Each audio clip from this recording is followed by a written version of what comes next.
ये जो हमारे एलिमेंट है इसको दो पार्ट में बांटा गया है। एक होता है आपका एक्टिव,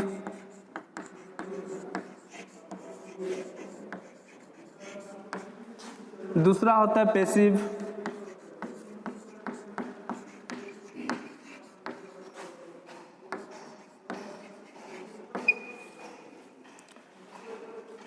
एक्टिव एलिमेंट मतलब होता है सक्रिय घटक,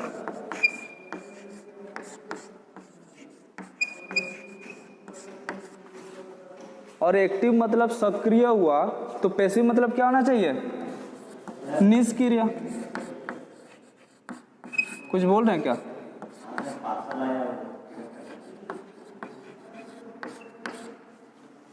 जाइए। तो एलिमेंट हमारे कितने प्रकार के हुए? एक एक्टिव, दूसरा पैसिव। एक्टिव एलिमेंट मतलब सक्रिय घटक, पैसिव मतलब निष्क्रिय घटक। पहले समझ लीजिए सक्रिय घटक है क्या।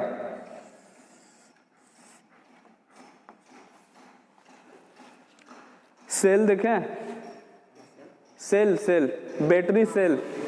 एक मतलब सेल हुआ, एक से अधिक को मिला दिया जाए तो क्या बन जाता है? बैटरी। ठीक है, तो सेल हमारा एक सक्रिय घटक है।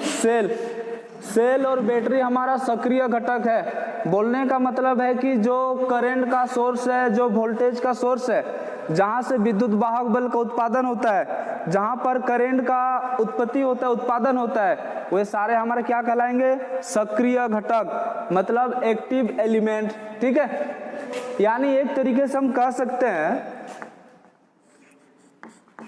जो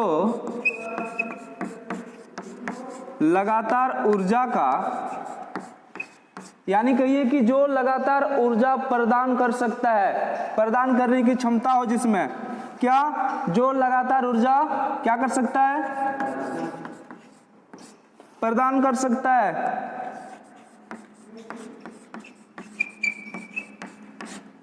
या तो कहिए जिसमें लगातार ऊर्जा प्रदान करने की क्षमता हो। ठीक है, जिसमें लगातार ऊर्जा प्रदान करने की क्षमता हो,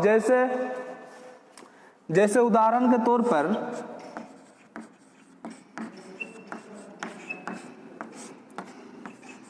विभव स्रोत को कह सकते हैं, विभव स्रोत को कह सकते हैं। विभव स्रोत हमें क्या देती है? वोल्टेज देती है कि नहीं? देती है ना। दूसरा क्या?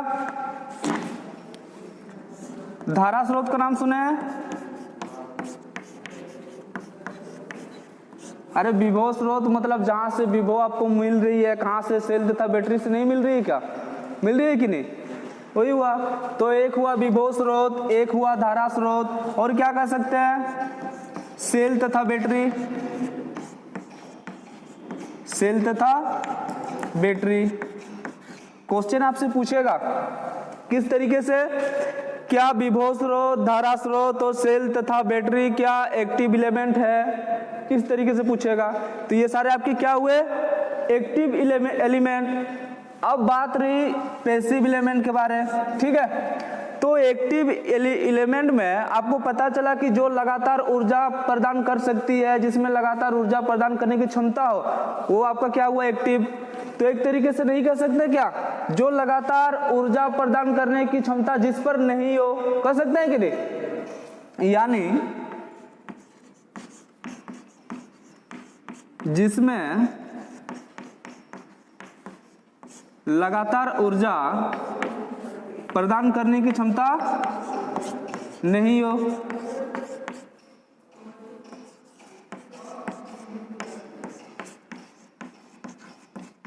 कह सकते हैं कि नहीं? कह सकते हैं कि नहीं?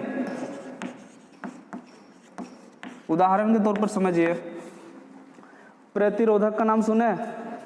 प्रतिरोधक, बताइए यदि एक प्रतिरोधक को एक सेल या तो फिर बैटरी से आप जोड़ देंगे, बैटरी से तो आपको मिल गया, ऊर्जा मिला कि नहीं? बैटरी से जो ऊर्जा मिला बैटरी से, यानी विभव स्रोत से, धारा स्रोत से जो ऊर्जा मिला वो उस रेजिस्टेंस को प्राप्त होगी कि नहीं? उस रेजिस्टेंस को प्राप्त होगी कि नहीं जो उसमें जुड़ी हुई है। और रेजिस्टेंस तो प्राप्त होगी कहाँ से, उस वोल्टेज सोर्स से, लेकिन उस रेजिस्टेंस का वो है नहीं, उसको प्राप्त हो रही है कि नहीं, किसको प्राप्त हो रही है, प्रतिरोधक को, यानी वो खुद उत्पत्ति यानी उत्पादन नहीं कर रही है, वो समझ रहे बात को, प्रतिरोधक जो है खुद उसका उत्पादन नहीं कर रही है, कहां से प्राप्त हो रही है उसको, वोल्टेज सोर्स से, या तो कहिए धारा स्रोत से, या तो कहिए कहां से, सेल तथा बैटरी से। समझे बात को। एक बात उदाहरण के तौर पर हमने लिखा प्रतिरोधक, प्रतिरोधक मतलब इसका इंग्लिश क्या होता है, रेजिस्टर होता है। फिर समझिए इंडक्टर का नाम सुने, प्रेरक नहीं सुने।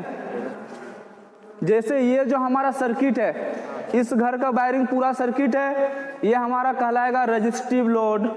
कैसा लोड, रेजिस्टिव लोड, क्योंकि इसमें सारे के सारे जितना भी लोड लगी हुई है कुछ ना कुछ रेजिस्टेंस है, कुछ ना कुछ रेजिस्टेंस है, इसलिए ये हमारा क्या कहलाएगी, रेजिस्टिव लोड। पर यदि इसमें एक मोटर होता, जनरेटर होता, कुछ भी है ना, मोटर होता, जनरेटर होता, बोलने का मतलब कि उसमें बाइंडिंग करा हुआ होना चाहिए, मतलब कि इस तरीके से कॉइल होना चाहिए उस मोटर के अंदर, मोटर है तो कॉइल होगी ही, तो वो आपका कहलाएगा इंडक्टिव लोड। कौन सा लोड, इंडक्टिव लोड। और इंडक्टिव लोड होता कहां पर, इंडक्टर, प्रेरक कहिए इसको, दोनों भाषा लिखा दे रहे हैं, प्रेरक जिसको कहते हैं इंडक्टर। बोलने का मतलब है जब किसी चालक तार को लपेटकर एक कुंडली का रूप दे दिया जाए तो उसको कहा जाता है इंडक्टर। समझे बात को। एक इतना लेंथ वाला आपके पास कॉपर का चालक तार है, आप उसको किसी रोड की सहायता से मोड़िएगा, उसको टर्न कीजिएगा, वो स्प्रिंग के आकार का रूप लेगा कि नहीं, लेगा कि नहीं, वही आपका कहलाता है प्रेरक, इंडक्टर। समझे बात को। एक हुआ प्रतिरोधक, एक हुआ इंडक्टर यानी प्रेरक, एक होता है आपका संधारित्र। सब पूरी तरह से रट डालना है इसको। संधारित्र मतलब कैपेसिटर। कैपेसिटर देखे हैं कहां पर लगती है, फैन में नहीं लगती क्या, फैन में लगती है ना। तो एक हुआ प्रेरक, एक हुआ संधारित्र, एक हुआ प्रतिरोधक, ये सारे हैं हमारे निष्क्रिय घटक, निष्क्रिय घटक। समझे बात को। पर जो सक्रिय घटक है यानी एक्टिव एलिमेंट हमारे क्या क्या है, विभव स्रोत, धारा स्रोत और क्या, सेल तथा बैटरी। समझे बात को, नोट कीजिए।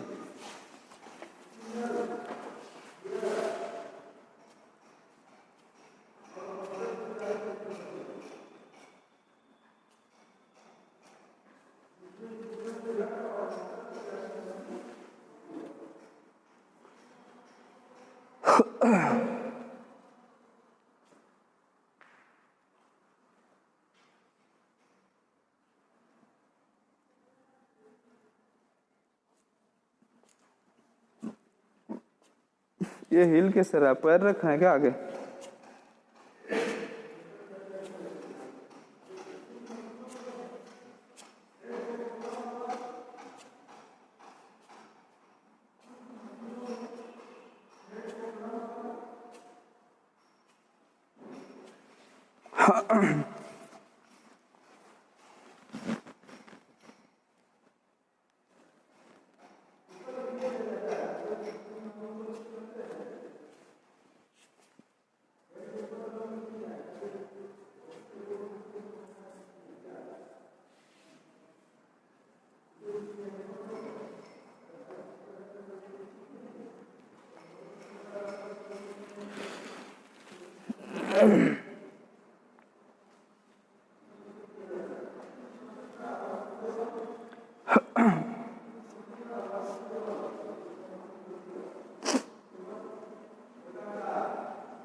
हो गया।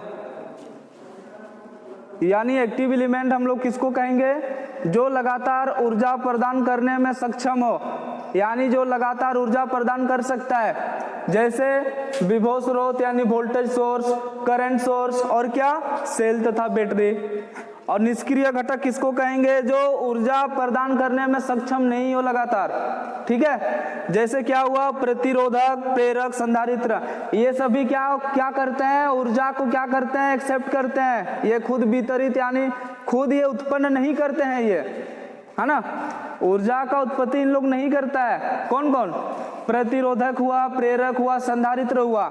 इन्हें चाहिए होता है किसी सोर्स से, किसी सोर्स से मतलब सेल या तो फिर बैटरी होगा, है ना, ये सब से उन्हें चाहिए होता है, इसलिए इसे कहा जाता है निष्क्रिय घटक यानी पैसिव एलिमेंट। और सक्रिय घटक किसको कहा जाएगा? जिस पे खुद क्षमता है ऊर्जा को उत्पत्ति करने का, है कि नहीं। दूसरा डेफिनेशन देखिए, या तो दूसरा डेफिनेशन में इसको कह सकते हैं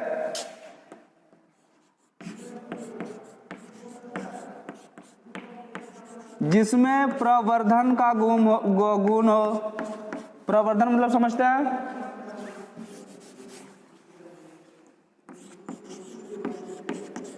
रेक्टिफिकेशन,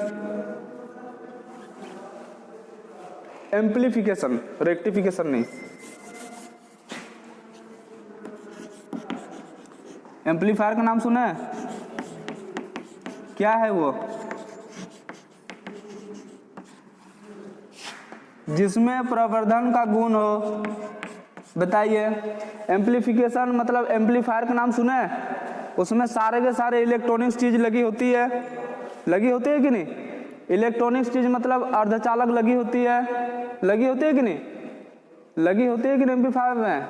एम्पलीफायर जो आप लोग MP3 का नाम जिसमें सुनते हैं, आप नहीं देखे हैं क्या? एम्पलीफायर नहीं देखे हैं क्या? इसी से उसका नाम पड़ा एम्पलीफायर।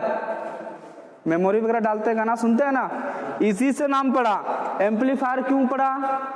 क्योंकि जो कम वॉल्यूम की साउंड होती है ना, वो सबको वो क्या करता है? उसको रेक्टिफाई करता है। रेक्टिफाई मतलब साउंड उसकी जो वॉल्यूम है उसको बढ़ा के आपको सुना सकता है, वो सुना सकता है कि नहीं, है ना। उसकी आयाम को यानी एम्पलीट्यूड को इंक्रीज कर सकता है, बढ़ा सकता है। साउंड बॉक्स में नहीं देखें कितना साउंड रहता है, पर उसको उसकी आयाम को बढ़ाकर आपको सुनाता है कि नहीं, शादी ब्याह में। वो क्या है आपका? एम्प्लीफिकेशन, जिसको कहते हैं प्रवर्धन। और जो सक्रिय घटक होते हैं उसमें क्या होती है? प्रवर्धन का गुण होती है, प्रवर्धन का गुण होती है। कहां पर होती है? कहां पर होती है? या तो वो क्या होना चाहिए? अर्धचालक होना चाहिए, अर्धचालक होना चाहिए कि नहीं? अर्धचालक होना चाहिए। अर्धचालक में क्या क्या होना चाहिए?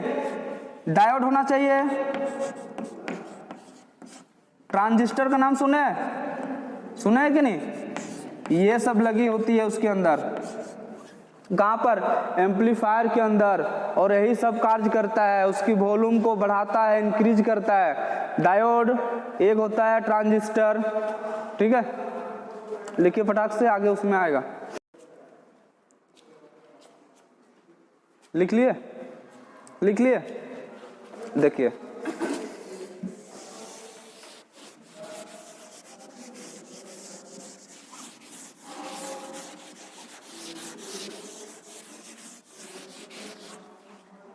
क्या लिखे दूसरा डेफिनेशन? जिसमें किस चीज का गुण होना चाहिए? किस चीज का गुण होना चाहिए? प्रवर्धन। प्रवर्धन का गुण होती किस में है? डायोड में होती है। डायोड यानी अर्धचालक में होती है कि नहीं? डायोड यानी रेक्टिफायर में होती है कि नहीं? होना चाहिए। और किस में होना चाहिए? ट्रांजिस्टर में। यदि कोई आपसे पूछे कि ट्रांजिस्टर में कहां कहां पर होनी चाहिए, ठीक है, तो एक होता है आपका बीजेटी, एक होता है आपका FET,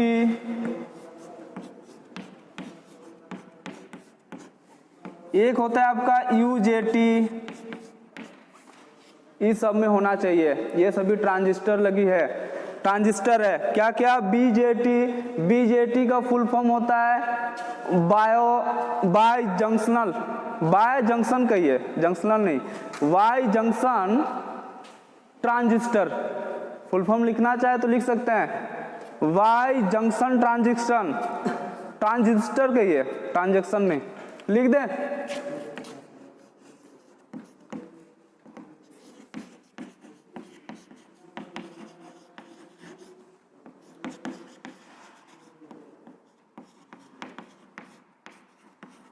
जंक्शनल कहिए, जंक्शन नहीं।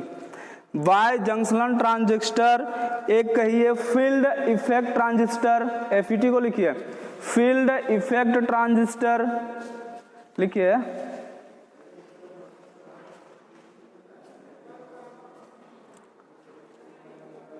एफईटी का फुल फॉर्म लिखिए, फील्ड इफेक्ट ट्रांजिस्टर। यूजेटी का लिखिए, यूनी जंक्शनल ट्रांजिस्टर। यूजेटी का लिखिए, यूनी जंक्शनल ट्रांजिस्टर, लिख लिए। और एक होता है डायोड, जिसको कहा जाता है SCR, इसको लिखिए सिलिकॉन कंट्रोल, चाहे कंट्रोलर लिखिए, रेक्टिफायर। रेक्टिफायर मतलब डायोड, ठीक है, डायोड ही है। सिलिकॉन SCR पूछा है इस बार, SCR का फुल फॉर्म इस बार पूछा है एग्जाम में। सिलिकॉन होता है कंट्रोलर रेक्टिफायर, उसका फुल फॉर्म।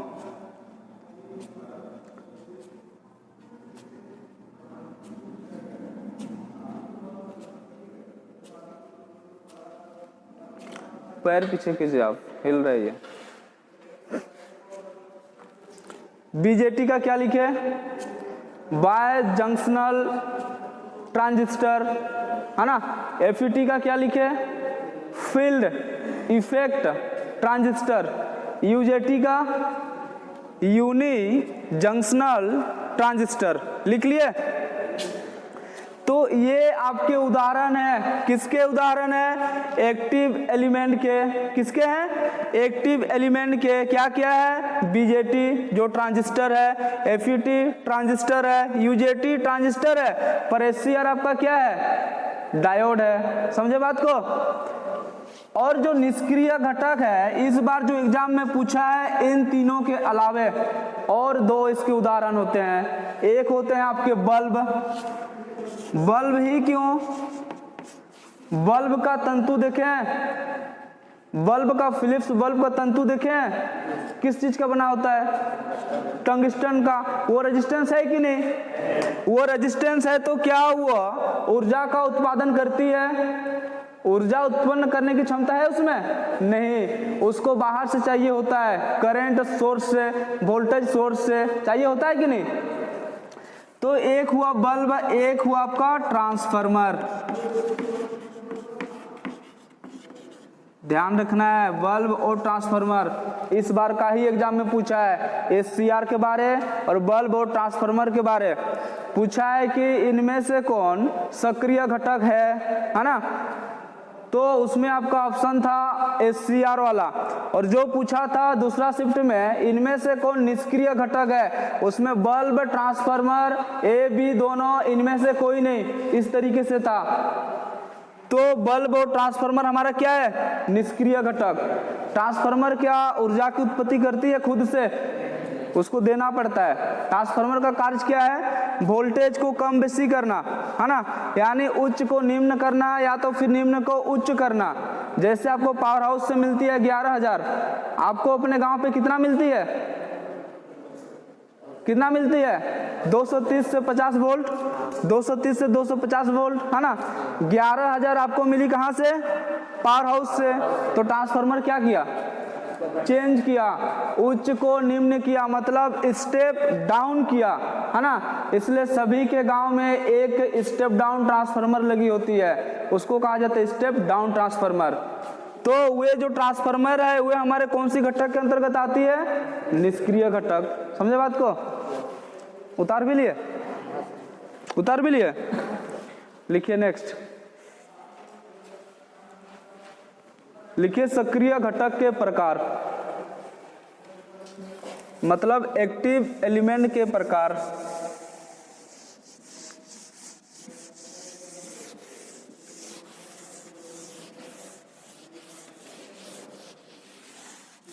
जो हार्ड है डीसी थ्योरी में सबसे पहले उसी को पढ़ा रहे हैं, ठीक है। इसके बाद जो भी आएगा यही पर रटा जाएगा, वो सब समझने की चीज है। बाकी जो भी आएगा ये तो रटना पड़ेगा। क्या है? कुछ बोल रहे क्या?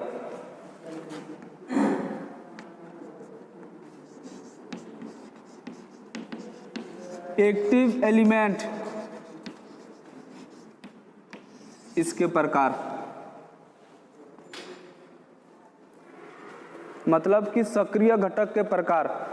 अब देखिए, जैसे एक्टिव एलिमेंट आपको पता चल गया कि वोल्टेज सोर्स भी एक्टिव एलिमेंट है, धारा स्रोत भी है, डायोड भी है, ट्रांजिस्टर भी है, पर उन्हें भी तो बांटा गया है ना? उन्हें भी तो बांटा गया है। किस फॉर्म में? दो फॉर्म में। एक है आपका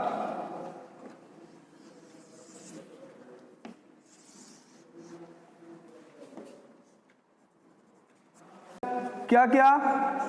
एक डिपेंडेंट। डिपेंडेंट मतलब क्या? डिपेंडेंट मतलब क्या? आश्रित। आश्रित कह सकते हैं कि नहीं इसको? और एक होता है स्वतंत्र यानी इंडिपेंडेंट।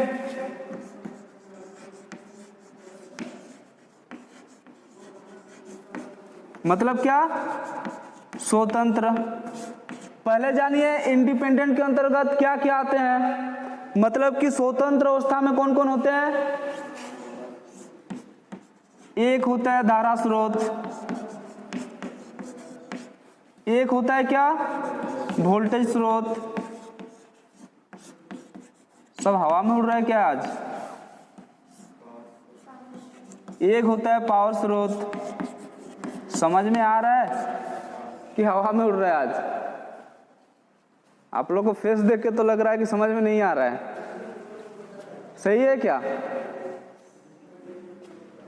हाँ, एक का नहीं, हम सबका देख रहे हैं, सबका वही हालत है। तो कोई दिक्कत नहीं, आज पढ़ लीजिए, कल से समझ में आ जाएगा, ठीक है? कल से आ जाएगा, जब कल फिर से ये सारा चीज रिटर्न मिलेगा आगे। इसलिए जो हार्ड था उसी को पहले पढ़ा दिए, है ना? तो एक्टिव एलिमेंट हमारे डायोड भी होते हैं, धारा स्रोत भी होता है, वोल्टेज सोर्स भी होता है, पर उस सब को दो भागों में बांटा गया है। कौन कौन सी? एक होता है डिपेंडेंट एक्टिव एलिमेंट। बोलने का मतलब है, मतलब क्या है? जो आश्रित होते हैं दूसरों पर। एक होता है क्या? इंडिपेंडेंट, मतलब खुद से स्वतंत्र है, कोई देखने वाला उससे नहीं है, खुद से स्वतंत्र। जैसे सेल तथा बैटरी। सेल तथा बैटरी खुद से स्वतंत्र है कि नहीं? वो खुद ऊर्जा उत्पन्न करते हैं कि नहीं, है ना? और सेल तथा बैटरी ही कहलाते हैं आपके क्या? पावर स्रोत।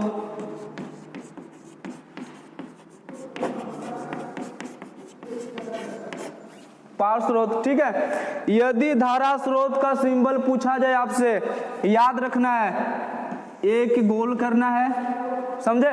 एक गोल करना है, और यदि धारा प्रवाह हो रही है मतलब एरो लगा देना है, उसके अंदर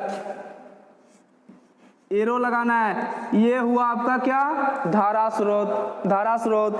और यदि वोल्टेज स्रोत का बात करी जाए तो एक सर्कल लगाना है, उसके अंदर प्लस और माइनस डाल देना है, क्योंकि वोल्टेज सोर्स में तो प्लस और माइनस होगी ही यदि सेल का बात हो रही है। और हम लोग पढ़ रहे हैं डीसी थ्योरी। डीसी में एसी का बात नहीं होगी, मतलब फेज और न्यूट्रल का बात यहाँ पर नहीं होगी। किसका बात होगी? प्लस और माइनस का ही, ठीक है। तो वोल्टेज सोर्स रहा तो इसका सिंबल क्या होगा? सर्कल के अंदर प्लस माइनस, समझे? और पावर स्रोत तो सेल तथा बैटरी का सिंबल तो आपको पता है ही। सेल मतलब एक, बैटरी मतलब एक से अधिक हुआ तो बैटरी। समझे बात को? अब देखिए, डिपेंडेंट जो होते हैं ना, ये 4 प्रकार के होते हैं। डिपेंडेंट एक्टिव एलिमेंट 4 प्रकार के होते हैं, ध्यान पर। एक होता है करंट कंट्रोल, करंट सोर्स, पहचान में आ रही है ये चीज? पहचान में आ रही है? एक है आपका करंट कंट्रोल करंट सोर्स, बोलने का मतलब है धारा नियंत्रक। देखिए, धारा नियंत्रक, धारा सोर्स स्रोत, कह सकते हैं कि नहीं? हिंदी में खुद से लिख सकते हैं, हिंदी में लिख सकते हैं कि नहीं आप लोग? क्या होगा? धारा नियंत्रित, करंट मतलब धारा, कंट्रोल मतलब नियंत्रित, फिर करंट सोर्स मतलब धारा स्रोत, है ना? क्या है? Current control current source. यदि एक करंट कंट्रोल करंट सोर्स हुआ तो दूसरा जो हमारा होगा करंट कंट्रोल वोल्टेज सोर्स। एक बार करंट सोर्स, एक बार वोल्टेज सोर्स, इस तरीके से याद रखना है। यानी दूसरा क्या होगा? Current control voltage source,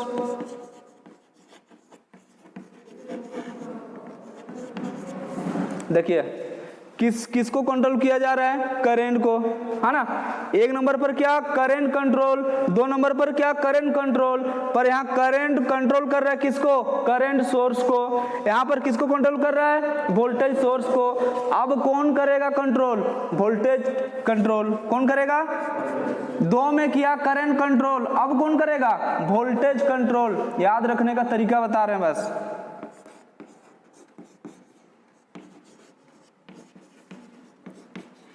voltage control किसको? किसको? करंट सोर्स को। किसको? Current source.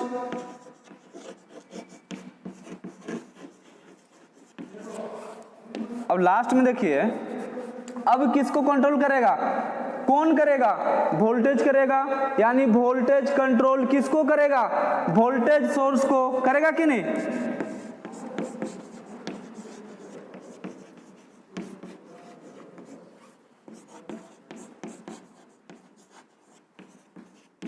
लिखना नहीं है अभी, देख लीजिए। जो डिपेंडेंट हमारे एक्टिव एलिमेंट है वो कितने प्रकार के होते हैं? 4 प्रकार के। एक क्या? करंट कंट्रोल करंट सोर्स, यानी करंट कंट्रोल कर रहा है किसको? Current source. नेक्स्ट क्या? Current control voltage source. एक बार करंट सोर्स हुआ, एक बार वोल्टेज सोर्स हुआ, किसके थ्रू कंट्रोल हो रहा है? करंट के थ्रू, धारा के थ्रू हो रहा है। एक बार फिर से करंट सोर्स हुआ, वोल्टेज सोर्स हुआ, कौन कंट्रोल कर रहा है? कौन कर रहा है? वोल्टेज कर रहा है, वोल्टेज कर रहा है। और ये सब का सिंबल यदि पूछेगा आपसे, ध्यान रखना है, इसका सिंबल जो होता है इस तरीके से होता है। इस तरीके से बोल क्या रहा है? Current source. एक नंबर बोल क्या रहा है? Current source. तो करंट सोर्स का सिंबल क्या होता है? एरो होता है कि नहीं? एरो होता है कि नहीं? तो यहां पर लगाना है एरो। हार्ड है पर ध्यान लगा के पढ़िए, हार्ड है मान रहे हैं, ठीक है? ध्यान से। यहां पर बात हो रही है करंट सोर्स का, सिंबल होता है इस तरीके से, है ना? इस तरीके से होता है। तो करंट सोर्स में एरो देंगे कि नहीं? देंगे कि नहीं? दूसरा है आपका वोल्टेज सोर्स। तो वोल्टेज सोर्स का फिगर वैसे ही बनाइए, इस टाइप से बनाए। यहां पर क्या लगेगा? Plus minus. फिर इसका, ये किसका बात हो रही है? करंट सोर्स का। किसका? करंट सोर्स का। तो इसका भी फिगर ऐसे ही बनेगा। बताइए इसके अंदर क्या देंगे? एरो देंगे। और लास्ट में क्या फिगर बनेगा? इसमें क्या बनेगा? प्लस माइनस का बनेगा कि नहीं? इस तरह से तो बना। यानी जो सिंबल बना कौन कैसी आकार का बना? यानी ये सभी डायोड के हैं, है ना? ये जो डायोड के सिंबल बने, या तो फिर कहिए ट्रांजिस्टर के जो सिंबल बने, किस प्रकार से बना? कैसा बना? चतुर्भुज आकृति की बना कि नहीं? बना कि नहीं? आकृति भी पूछेगा आपसे, बोले समझ में आ रहा है कि नहीं? आप सो क्यों रहे हैं? आंख धो के आइए पहले। जाइए।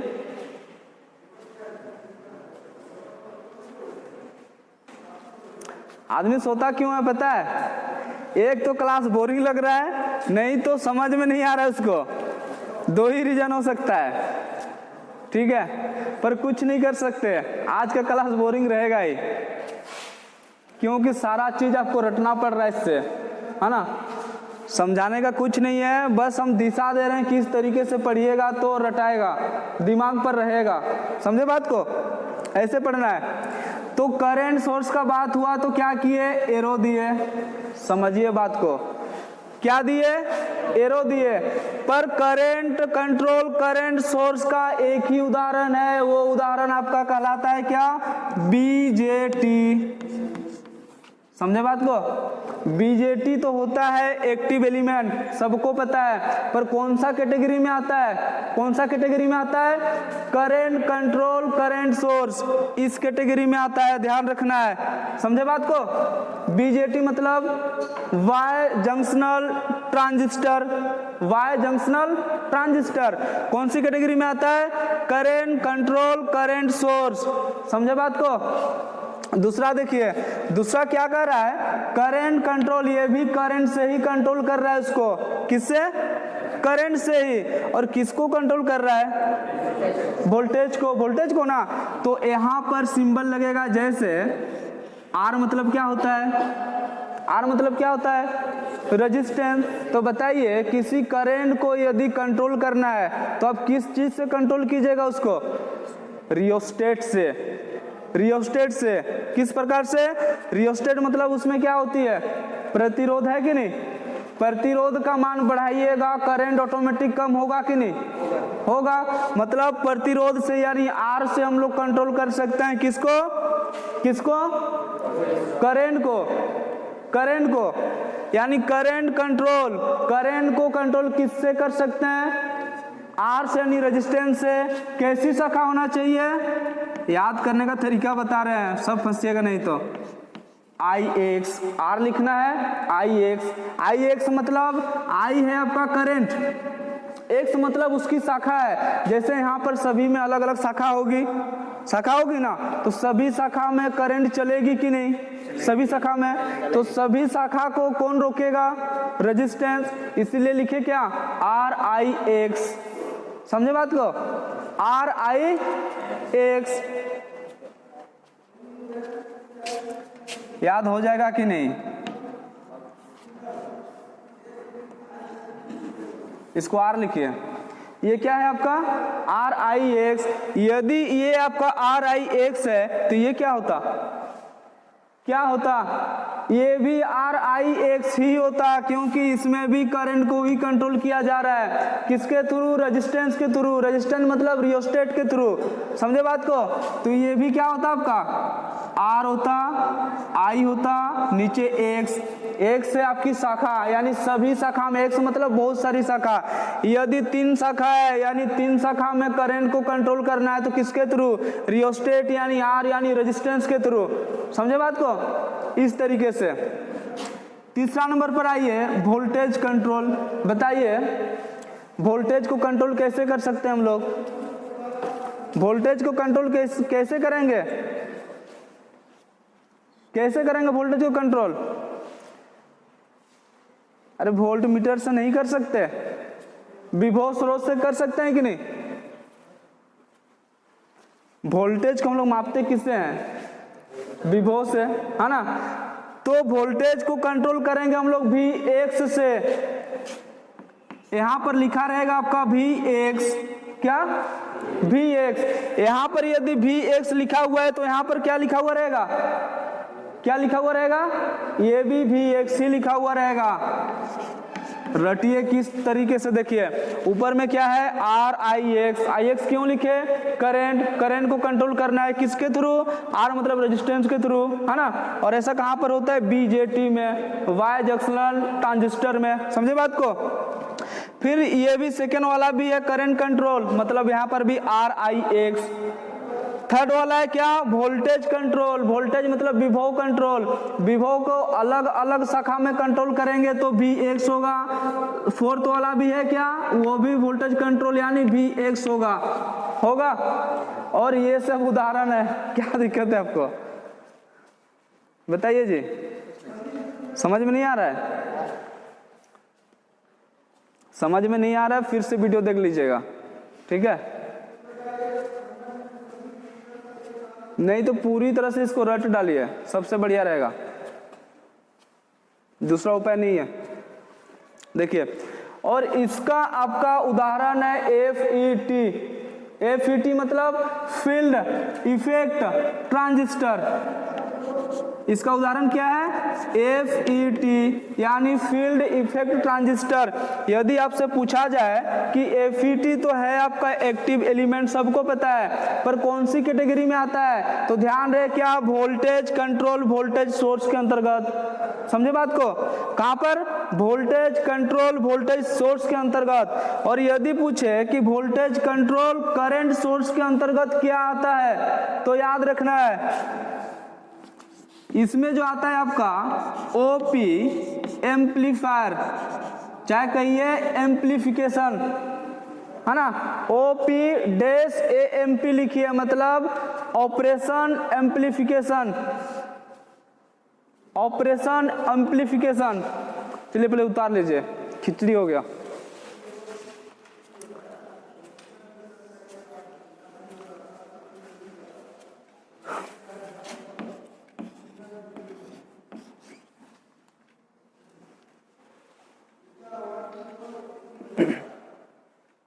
एक बार देख लीजिए फिर से, करंट कंट्रोल करंट सोर्स का उदाहरण क्या है, BJT। क्या, BJT। Current control voltage source का उदाहरण क्या है, नहीं लिखे, उदाहरण नहीं है वो तो इस सिंबल पर लगा हुआ है, उदाहरण नहीं है। उदाहरण क्या है, UJT।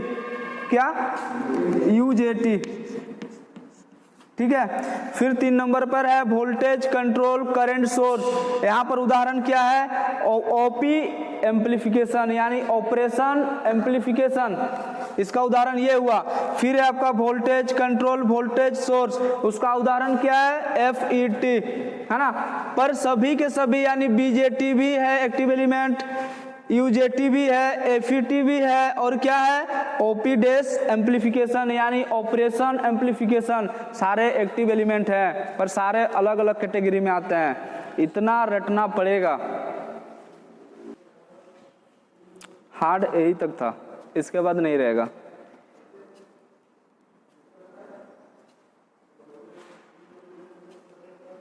पर टेंशन मत लीजिए, ये सब का एक एक चीज एक एक पॉइंट एक एक चैप्टर वाइज पढ़ाएंगे जब इलेक्ट्रॉनिक्स चैप्टर आएगा, ठीक है। जब इलेक्ट्रॉनिक्स चैप्टर आएगा ना, एक एक चीज पढ़ाएंगे।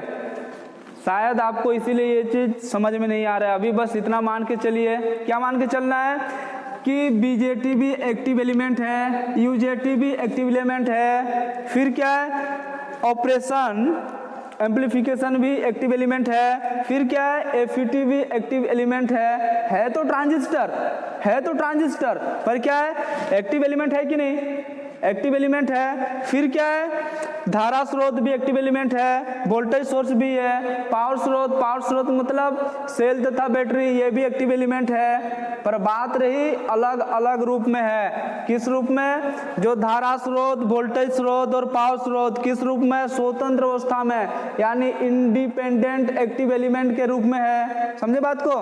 पर जितना भी ट्रांजिस्टर है, ट्रांजिस्टर या तो फिर डायोड, ये सब किस में है, डिपेंडेंट यानी किसी पर आश्रित है, ये किसी पर आश्रित है ये, बस इतना ही समझना है। उदाहरण समझना है, और क्या समझना है, इसका सिंबल, इससे ज्यादा कुछ नहीं।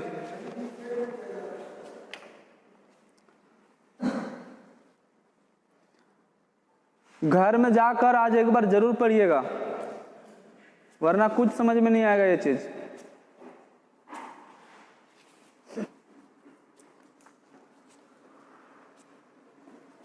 हो गया। तो एलिमेंट हमारे कितने प्रकार के हुए, एलिमेंट कितने प्रकार के हुए, एलिमेंट दो प्रकार के, एक क्या एक्टिव, दूसरा पैसिव। एक्टिव एलिमेंट मतलब जिसमें ऊर्जा उत्पन्न करने की क्षमता हो, है ना। तो ऊर्जा उत्पन्न करने की क्षमता किसमें होती है? वोल्टेज स्रोत में होती है कि नहीं, धारा सोर्स में, करंट सोर्स में, और किसमें होती है? सेल तथा बैटरी में। और पैसिव एलिमेंट यानी निष्क्रिय घटक हम लोग किसको कहेंगे? जिसमें ऊर्जा उत्पन्न करने की क्षमता ना हो, लगातार ना हो। क्या क्या? प्रतिरोधक और ये प्रेरक और क्या? संधारित्र। ठीक है। पर एक्टिव एलिमेंट में हम लोगों ने और पढ़ा डायोड के बारे। डायोड मतलब जो प्रवर्धक यानी एम्प्लीफिकेशन, जो जिसमें करने की गुण हो, जैसे अर्धचालक होते हैं, डायोड होते हैं, ट्रांजिस्टर होते हैं। ट्रांजिस्टर में क्या क्या होते हैं? एफईटी होते हैं, यूजेटी होते हैं, फिर क्या आपका बीजेटी होते हैं, और क्या है? एक है ना, और ये भी है ऑपरेशन एम्प्लीफिकेशन, है कि नहीं, ये भी है। फिर लास्ट में जाके एक्टिव एलिमेंट को हमने दो भाग में बांटा। क्या क्या? एक है आपका डिपेंडेंट, दूसरा इंडिपेंडेंट। डिपेंडेंट मतलब जो आश्रित होता है किसी दूसरे पर, डिपेंडेंट, है ना। जैसे हम लोग कहते हैं कि उस पर डिपेंड है हम, मतलब आश्रित कौन कौन होते हैं? बीजेटी होते हैं। बीजेटी क्या कहलाता है? करेंट कंट्रोल करंट सोर्स, है ना। फिर क्या होता है? यूजेटी होते हैं, ये क्या कहलाएंगे? करेंट कंट्रोल वोल्टेज सोर्स, है ना। फिर होता है क्या? ये है ऑपरेशन एम्प्लीफिकेशन, ये क्या होंगे? वोल्टेज कंट्रोल करंट सोर्स, है ना। और लास्ट में है आपका क्या? FET मतलब वोल्टेज कंट्रोल वोल्टेज सोर्स। फिर क्या था? इंडिपेंडेंट मतलब किसी पर आश्रित नहीं, स्वयं ये राजा है इसके, मतलब ऊर्जा उत्पन्न करने की क्षमता इसमें खुद में है, आश्रित नहीं है। किस तरह से? एक है आपका धारा स्रोत, जो करंट सोर्स, जो करंट की उत्पादन कर रही है। एक क्या है? वोल्टेज सोर्स, है ना। एक क्या है? पावर स्रोत, सेल तथा बैटरी, जिसके अंतर्गत आते हैं। और ये दोनों का आपका रहा सिंबल, इतना याद रखना पड़ेगा। रख सकते हैं? चलिए नेक्स्ट लिखिए, एक दिशीय एवं द्विदिशीय अव्यय।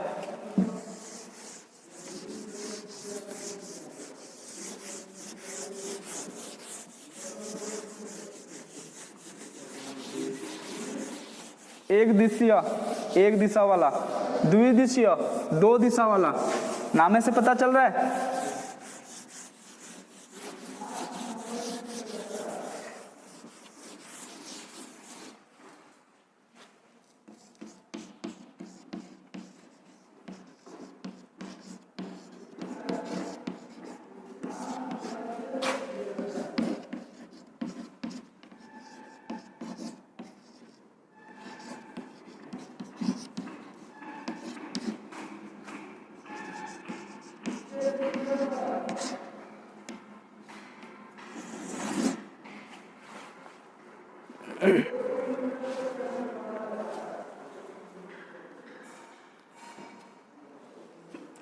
उसका इंग्लिश भी लिखते जाइए।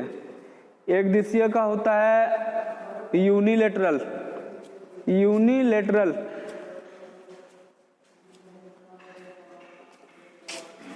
इसको कहा जाता है यूनिलेटरल या यूनी डायरेक्शनल।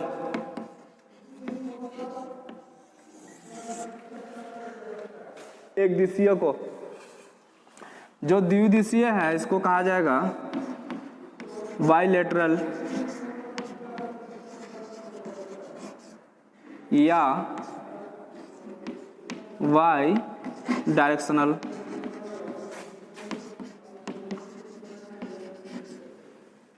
इंग्लिश इसलिए बता रहे हैं क्योंकि नियमी ऐसा है कि अधिकतर वो इंग्लिश में ही पूछता है, लिख देगा हिंदी में, है ना।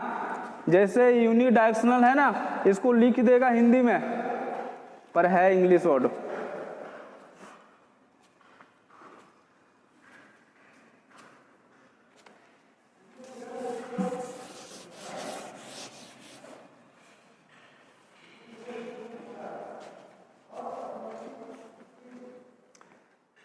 लिख लिए? एक दिन डायोड दिखाए थे, याद कीजिए। डायोड दिखाए थे इस तरीके से था, देखे थे, एक साइड आपका व्हाइट था,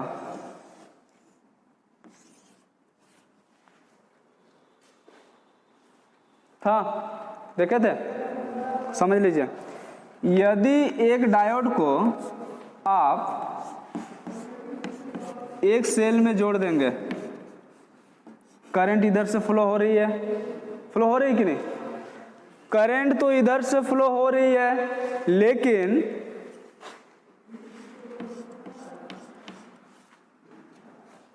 मतलब करंट इधर से फ्लो हो रही है, लेकिन इसी डायोड को यदि हम उल्टा करके जोड़ देंगे, उल्टा करके मतलब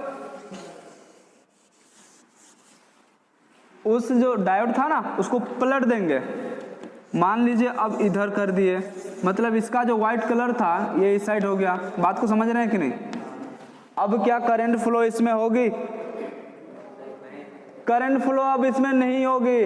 बोलने का मतलब है कि डायोड में एक ही तरफ से करंट का फ्लो होता है, समझे? एक ही तरफ से मतलब एक ही दिशा से, और उसी को कहा जाता है क्या? एक दिशीय अपव्यय। क्या?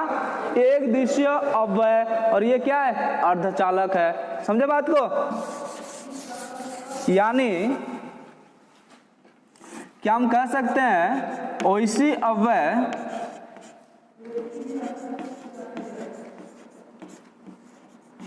जिसमें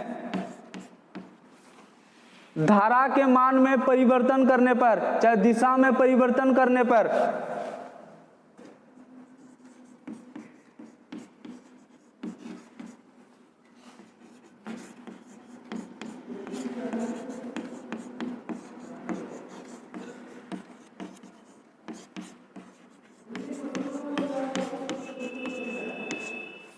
बताइए क्या होता है? वैसी अपव्यय जिसमें धारा की दिशा में परिवर्तन करने पर अपव्यय में क्या होता है? उसका गुण में परिवर्तन आता है कि नहीं आता है? उसके गुण में परिवर्तन आता है कि नहीं आता है? परिवर्तन में, उसका गुण में परिवर्तन आता है। गुण में परिवर्तन मतलब अब उसमें करंट फ्लो नहीं कर सकते आप, समझे बात को? अब उसमें करंट यानी धारा का फ्लो आप नहीं करा सकते, उसी को कहा जाता है क्या? एक दिशीय, है ना? तो क्या लिखे? वैसी अपव्यय जिसमें धारा की दिशा में परिवर्तन करने पर, क्या करने पर? धारा की दिशा में परिवर्तन करने पर उसके गुण में परिवर्तन आ जाती है ना?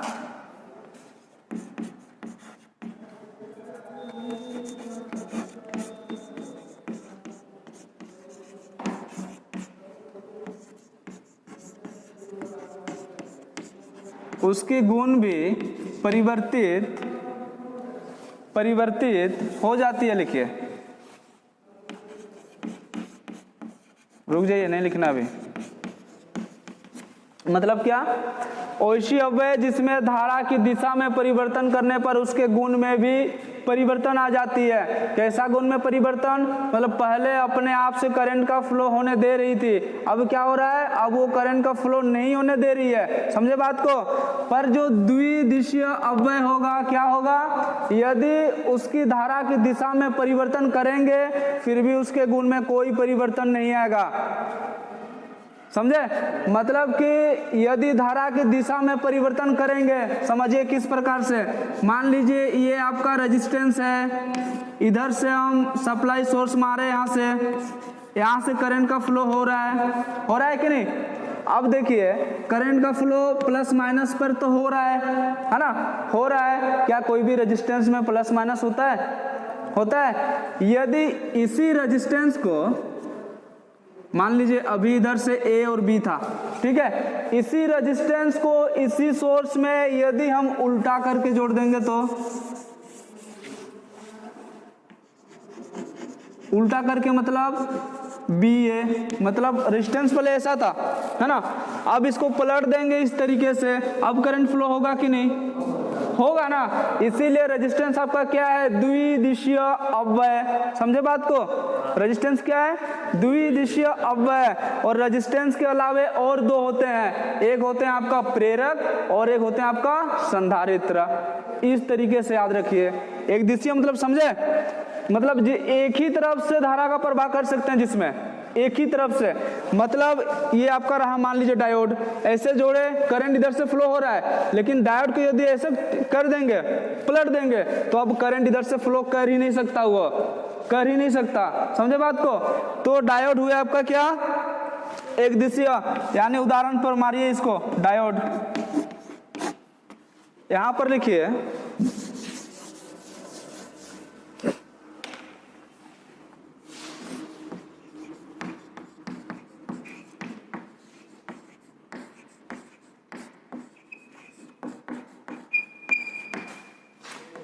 ऐसी अव्यय जिसमें धारा की दिशा में परिवर्तन करने पर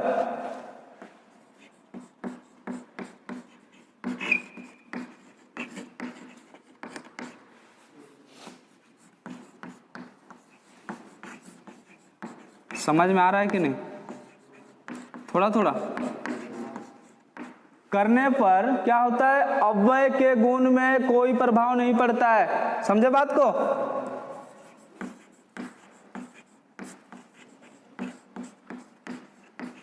चाहे कहिए अव्यय के गुण में कोई परिवर्तन नहीं आता है,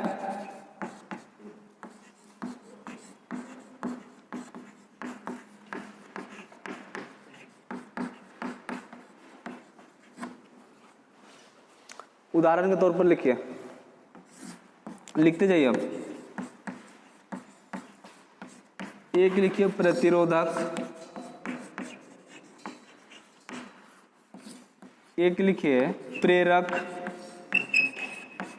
और एक लिखिए संधारित्र। क्या ये बाकी दोनों को समझाने की जरूरत है? संधारित्र देखे हैं, संधारित्र देखे हैं, संधारित्र में कैपेसिटर देखे हैं, ऐसे दो लीड निकला हुआ रहता है कि नहीं? इस तरीके से रहता है कि नहीं? आप गलती से यदि पलट के भी जोड़ दिए, कुछ नहीं होगा, होता है? कुछ नहीं होता है। और इंडक्टर, प्रेरक, प्रेरक को मान लीजिए एक कॉइल इस तरीके से है ना? प्रेरक मतलब इंडक्टर, कॉइल, है ना? तो इसी कॉइल को मान लीजिए ये ए और बी है, यदि हम बी और ए इस टाइप से जोड़े, कुछ होगा? करंट फ्लो होगा, इसमें करंट फ्लो होगा, यानी कोई परिवर्तन नहीं आएगा इसके गुण में। समझे बात को? इसीलिए प्रतिरोधक, प्रेरक और संधारित्र को क्या कहा जाता है? बायलेटरल या तो फिर बाय डायरेक्शनल या तो फिर द्विदिशीय अव्यय कहा जाता है। समझे बात को?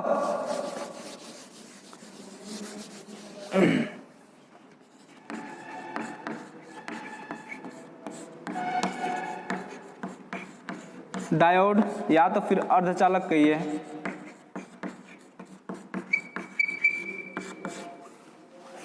इतना लिखिए।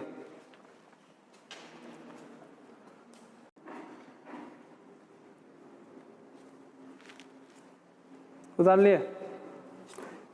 मान लीजिए यदि क्वेश्चन आपसे पूछा जाए कि इनमें से कौन एक दिशीय अव्यय है ना? इनमें से कौन एक दिशीय अव्यय है? ऑप्शन रहेगा प्रतिरोधक, संधारित्र, प्रेरक या तो फिर डायोड। डायोड ऐसे रहता है, इसी प्रकार से रहेगा। इधर तो हार्ड नहीं लग रहा है जहां तक हमें उम्मीद है, फर्स्ट टॉपिक छोड़ के। क्या एक दिशीय और द्विदिशीय में कोई दिक्कत है? एक दिशा मतलब एक ही दिशा से करंट का फ्लो जहां हो रहा है, जोन पदार्थ में हो रहा है, जिस अव्यय में हो रहा है, जिस युक्ति में हो रहा है, वो क्या कहलाएगा? एक दिशीय अव्यय। समझे? और द्विदिशीय किसको कहेंगे? जिसमें दोनों तरफ से करंट हम फ्लो कर सके, जिसमें दोनों तरफ से विद्युत धारा का प्रवाह किया जा सके, जैसे प्रतिरोधक, जैसे संधारित्र, जैसे प्रेरक, है ना? हो गया, लिख लिया। नेक्स्ट लिखिए रेखीय एवं अरेखीय अव्यय।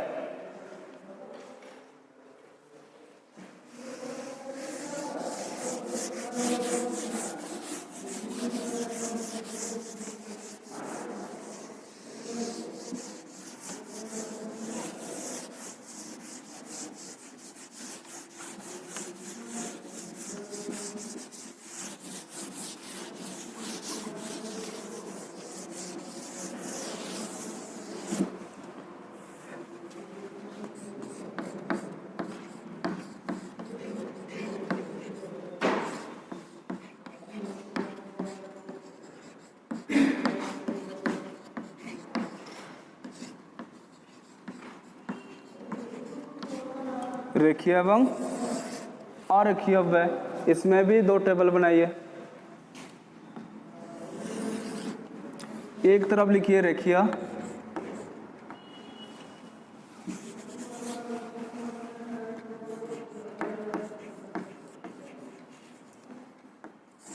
क्या हुआ, क्यों बात कर रहे हैं?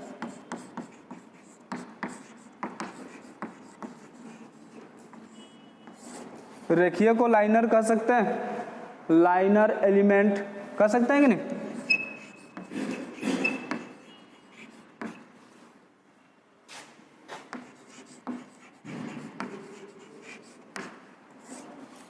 और अरेखीय अपव्यय मतलब नॉन लाइनर एलिमेंट।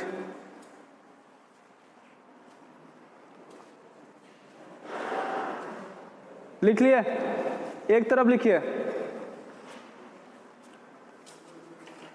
ओइसी अपव्यय,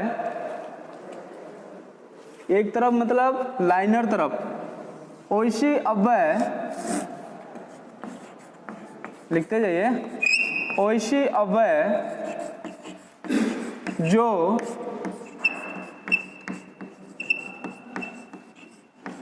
ओम के नियम का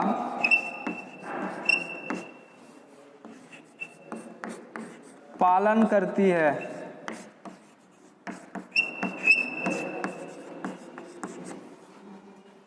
ओइसी अपव्यय जो ओम के नियम का पालन करती है क्या कहलाती है? रेखीय अपव्यय। क्या? रेखीय अपव्यय। उदाहरण के तौर पर लिखिए चालक,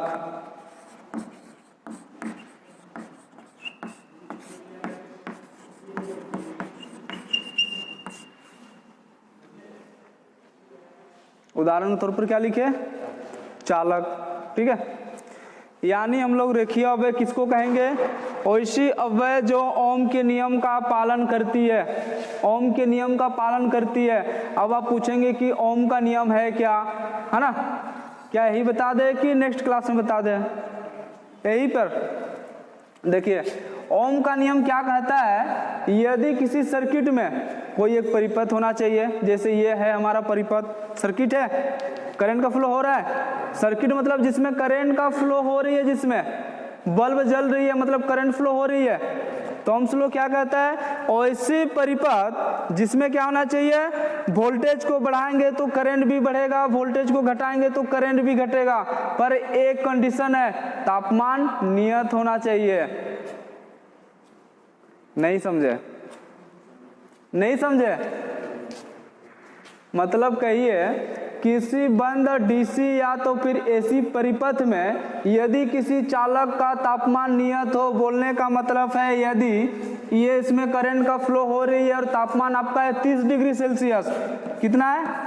30 डिग्री सेल्सियस, तो उसमें प्रवाहित होने वाली विद्युत धारा मान लीजिए करंट, मान लीजिए 5 एम्पियर करंट प्रवाहित हो रही है। दोनों सिरों में उत्पन्न विभवांतर, मतलब यहाँ से वहां तक विभव में कुछ अंतर है कि नहीं? कुछ तो अंतर है कि नहीं? विभवांतर मतलब वोल्टेज, है ना? वोल्टेज, यानी चालक में प्रवाहित हो रही है विद्युत धारा आई, दोनों सिरों में उत्पन्न विभवांतर मतलब यहां से वहां तक विभव में कुछ उत्पन्न, क्या बोल रहे हैं हम भी? देखिए मान लीजिए यहां पर 230 वोल्ट यहां से जा रही है, बोर्ड पर देखिए यहां से 230 वोल्ट जा रही है, तो लास्ट जो वहां पर ट्यूबलाइट लगा हुआ है वहां पर कितना वोल्टेज आपको प्राप्त होगी? यदि हम वहां पर मल्टीमीटर से वहां पर मापते हैं तो कितना वोल्टेज प्राप्त होगी? क्या 230 पूरा का पूरा होगी? नहीं, कुछ ना कुछ उसमें अंतर आएगा। तो कितना अंतर आएगा? 1-2 पॉइंट कम आएगा, उसी को कहा जाता है विभवांतर। यानी क्या हम कह सकते हैं किसी चालक में प्रवाहित होने वाली विद्युत धारा दोनों सिरों में उत्पन्न विभवांतर यानी वोल्टेज के क्या होती है? समानुपाती होती है, और यही कहलाता है आपका ओम्स लॉ। बोलने का मतलब है यदि वोल्टेज बढ़ाएंगे तो करंट का मान बढ़ेगा। समझिए बात को।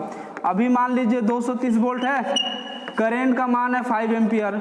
आप में बताओ यदि 230 से 240 करेंगे तो करंट बढ़ेगा कि घटेगा?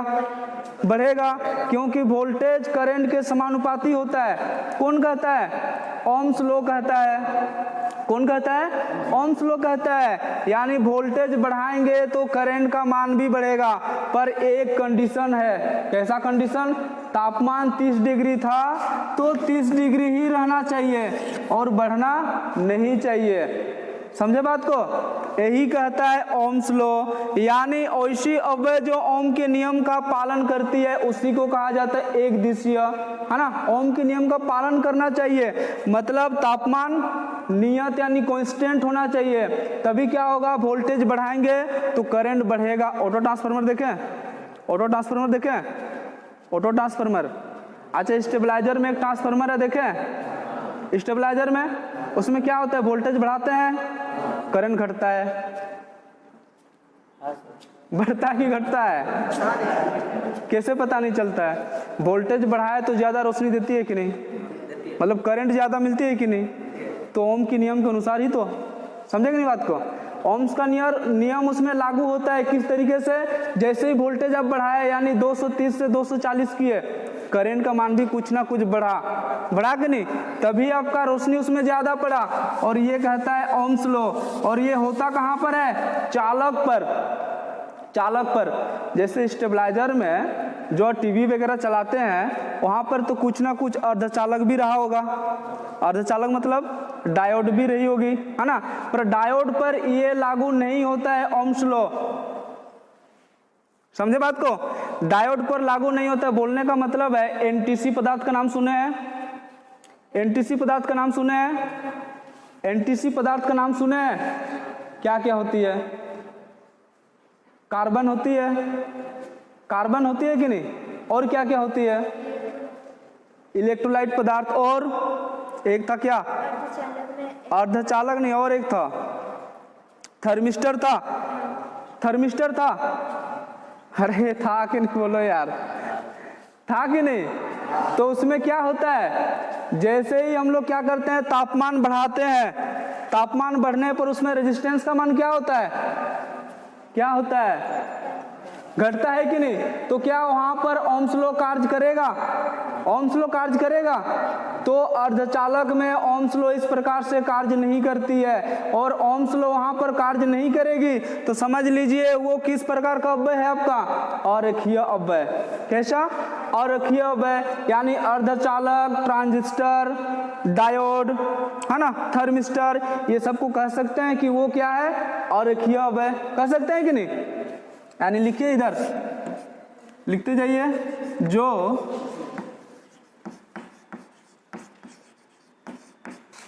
ओम के नियम का पालन नहीं करती है,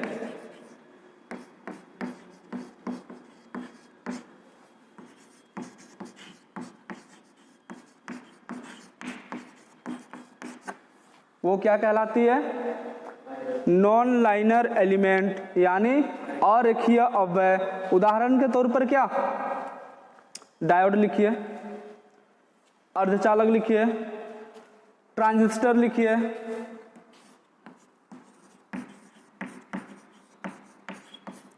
यानी जितनी भी अर्धचालक होंगे वे सभी क्या कहलाएंगे? अरेखीय। अरेखीय, ठीक है।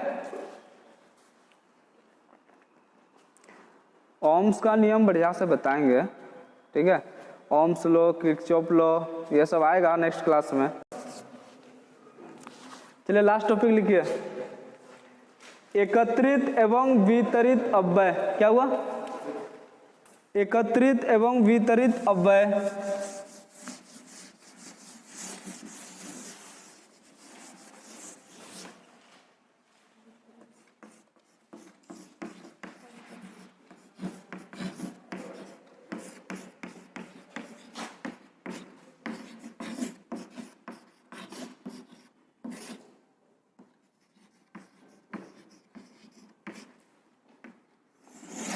इसका भी 2 पार्ट बनाइए।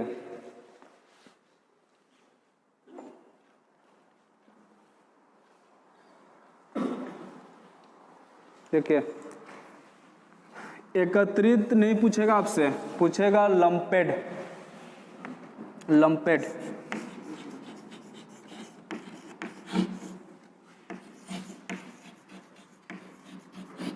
लंपेड एलिमेंट, ये पूछेगा डिस्ट्रीब्यूटिव।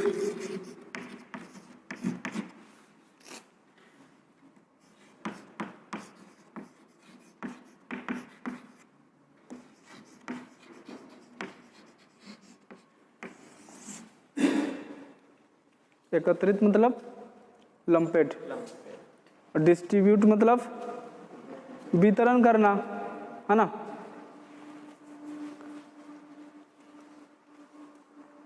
लंपेड तरफ लिखिए।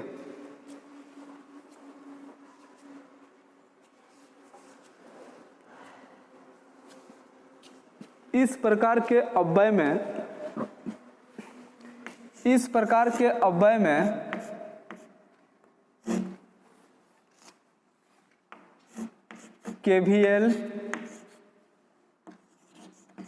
KVL और KCL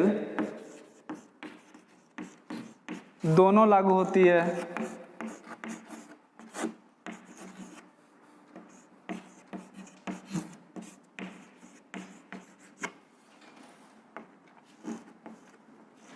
लिखे, इस प्रकार के अव्यय में KVL और KCL दोनों लागू होती है। यदि एकत्रित अव्यय या तो फिर लंपेड एलिमेंट में दोनों लागू होती है तो क्या इसमें दोनों लागू होगी? नहीं होगी। तो लिखिए उसको भी।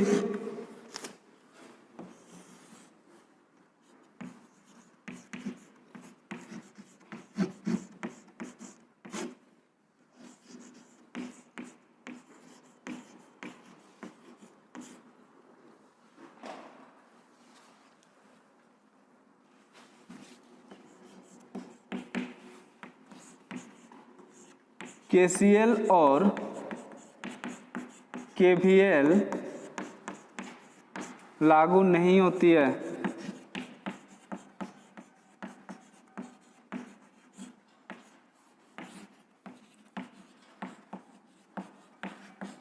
उदाहरण के तौर पर लिखिए पारेषण लाइन।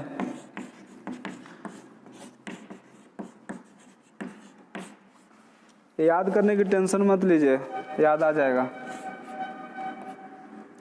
इसका उदाहरण लिखिए